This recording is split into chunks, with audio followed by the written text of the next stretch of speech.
Hey guys, welcome back to my channel. आज मैं the mirror को एक्सप्लेन करने जा रही हूँ। ये एक शॉर्ट हॉरर मूवी है जिसे डार्क फन ने 2024 में रिलीज किया है। तो चलिए हम वीडियो को स्टार्ट करते हैं। लेकिन इससे पहले अगर आपने इस वीडियो को लाइक नहीं किया तो वीडियो को लाइक कर दे और मेरे चैनल पे नए हो तो चैनल को सब्सक्राइब कर दे। मूवी की शुरुआत में हमें एक कमरा दिखाया जाता है जहाँ पे एक आदमी जिसका नाम जोसेफ होता है वो कुछ बॉक्सेस को ओपन कर रहा होता है। हाल ही में जोसेफ ने इस घर को रेंट पे लिया था और आज वो यहाँ पे शिफ्ट हो रहा था। हम देख पाते हैं कि उसके सर पे एक चोट भी लगी हुई है जो शायद सामान रखने के दौरान ही लगी होगी। जोसेफ सामान को अनपैक कर रहा था और वो उसे उसकी जगह पे रख रहा था। तभी हम देखते हैं कि जोसेफ एक बॉक्स को ओपन करता है जिसके अंदर से कुछ सामान निकलता है और वो उस सामान को रखने के लिए एक कबर्ड को खोलता है। अब जैसे ही वो कबर्ड को खोलता है वो देखता है कि उसके अंदर एक काफी पुराना सा मिरर पड़ा हुआ है जिसके ऊपर काफी धूल जमी हुई है। जोसेफ उस मिरर को उठाता है और बड़े ध्यान से देखता है। उसे लगता है कि ये उन्हीं का मिरर होगा जो यहाँ पे पहले रहते होंगे। जोसेफ को ये मिरर पसंद आ जाती है और वो इसे लगाने की सोचता है। वो मिरर को अच्छी तरह से साफ कर देता है और उसे वॉल पे लगा देता है। मिरर लगाने के बाद वो उसे एक बार फिर से कपड़े से पोंछता है और कपड़े को वापस रखने के लिए जाता है। जब वो वापस आता है तो वो देखता है कि उस मिरर के ऊपर काला लंबा सा स्पॉट लगा हुआ है। उसे समझ में नहीं आता कि ये स्पॉट आखिर कैसे लगा, क्योंकि अभी कुछ देर पहले ही उसने मिरर को अच्छी तरह से साफ किया था। वो उस स्पॉट को टच करता है और रब करके देखता है तो ये एक काले पाउडर की तरह होता है। उस काले स्पॉट को टच करते ही उसके सिर पे जो चोट लगी थी उसमें उसे पेन महसूस होता है और उसमें से खून भी निकलने लगता है। उसे समझ में नहीं आता कि आखिर ये कैसे हो गया। अब जोसेफ वॉशरूम जाता है और उस चोट को अच्छी तरह से पानी से धोकर उस पर बैंडेज लगा लेता है।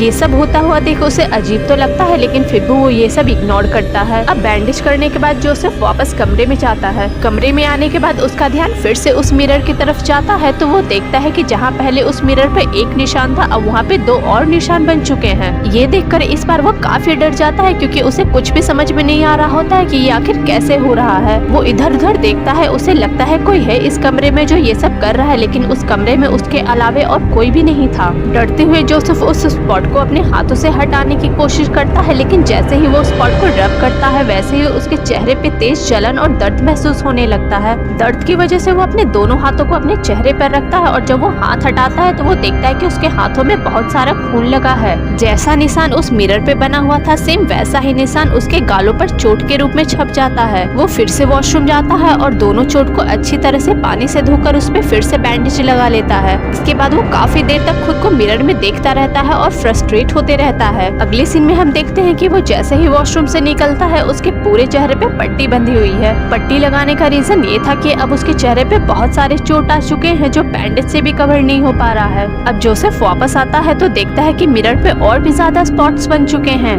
ये स्पॉट्स हर बार डबल होते जा रहे थे, यानी कि इस मिरर पे अब जितने ज्यादा स्पॉट्स बनेंगे उसके चेहरे पे उतने ही ज्यादा चोट आएंगे। जोसेफ को ये सब अब काफी डरावना लगने लगा था क्योंकि अब वो जितनी बार भी स्पॉट्स को छूता था वो स्पॉट सीधे डबल हो जा रहा था। अब जोसेफ को उस मिरर पे इतना गुस्सा आ जाता है कि वो उस पे हाथ मारकर उसे तोड़ डालता है। जोसेफ को लगा कि मिरर तोड़ देने के बाद उसके साथ सब कुछ ठीक हो जाएगा, लेकिन ये मिरर तो श्रापित मिरर था और ऐसा करने के बाद तो उसके साथ और भी भयानक होने वाला था। मिरर के टूटते ही उसके पूरे चेहरे से खून निकलने लगता है और उससे बहुत तेज का दर्द भी होने लगता है। दर्द इतना बढ़ जाता है कि वो अपने चेहरे पे लगी पट्टी को हटाने की भी कोशिश करता है लेकिन वो उससे नहीं हट पा रहा था और मूवी भी यहीं पे दी एंड हो जाती है।